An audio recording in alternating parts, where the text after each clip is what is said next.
And good morning, good people. Happy Friday. This is your Poolproof Wisdom Moment. I have an admission I want to make to you all today. No, it's nothing scandalous, so simmer down. It's nothing that serious. But back in October of last year, some of you may have remembered that during that time, I became infected with the COVID-19 virus. It came as a total and utter shock to me. I am the king of the germaphobes. I am someone who, by every day, every instance, normally does everything within his power to prevent himself from encountering germs or being infected with germs because I just don't want to. And it has served me well for most of my life. I've not had even so much as a cold. I certainly have never had the flu, but this virus, it got me. And I didn't understand why, and it scared the hell out of me. I'm just going to call it what it is. It scared me.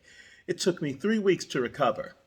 Once I was recovered, tested negative, I thought that I would go back to life as usual, but I did not.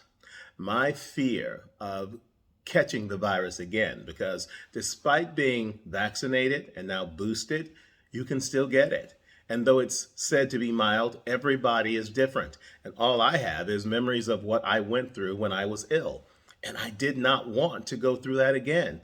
So over time, I found myself becoming pretty much a hermit.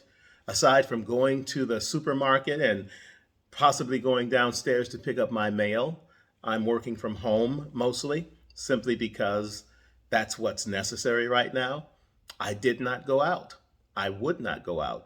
People would want to come and say hello, but I did not invite them.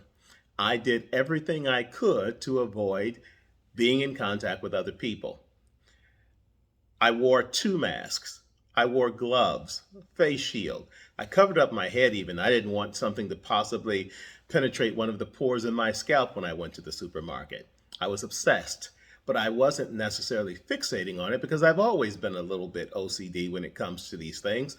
So I just considered it normative. But as I stayed in my home and found that there was only a couple of things to do when you weren't working. You could watch TV and you could eat. I found myself with my body weight increasing. I found myself not feeling that well. I also found myself missing out on having moments when I really did enjoy doing things that involved being outside, engaged, and somehow living my life in a way that brought me joy. I think I went to a couple of movies and made sure I sat in the very back row at the very last seat where no one else could sit just to avoid it. And then I sat in that movie theater with my mask on. I was not enjoying my life.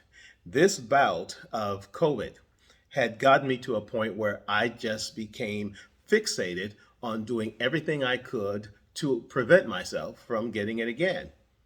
And while it's a reaction I think a lot of us can understand, because who wants to be sick, right?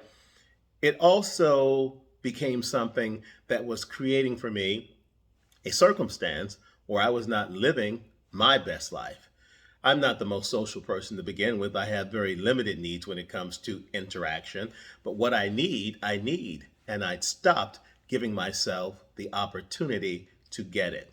One of those things is I belong to a gym because that's the way that I keep everything at bay, keep myself from having my thighs catch on fire if I run too fast, for instance. But I stopped going because I was afraid. But today, with a lot of prayer, a lot of realization, I got up and I went to that gym and I had the first workout in a gym with other people there that I've had in many, many, many months. And you know what? I'm here and I survived it. And I feel so much better having done it.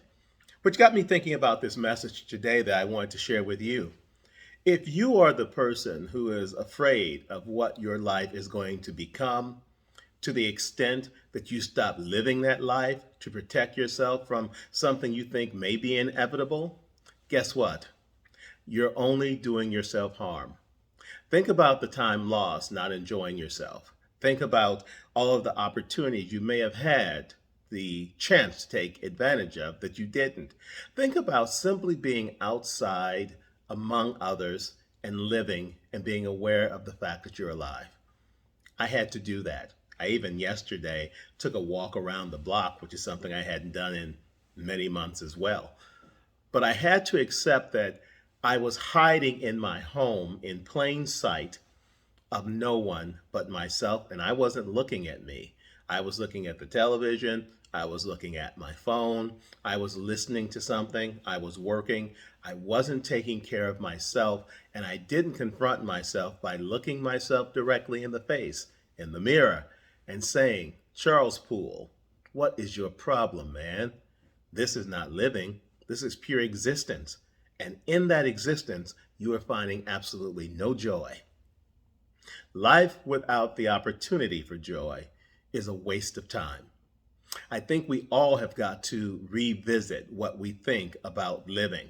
Now, you can't go to the extreme where you're foolish and out there doing things that you know are going to either help get you sick or, if you are infected, get someone else sick. You have to take all the appropriate precautions. But at a certain point, you really do have to embrace the thinking of letting go and letting God take that burden from you and getting out there and being safe, being mindful, being practical. Live your damn life, people.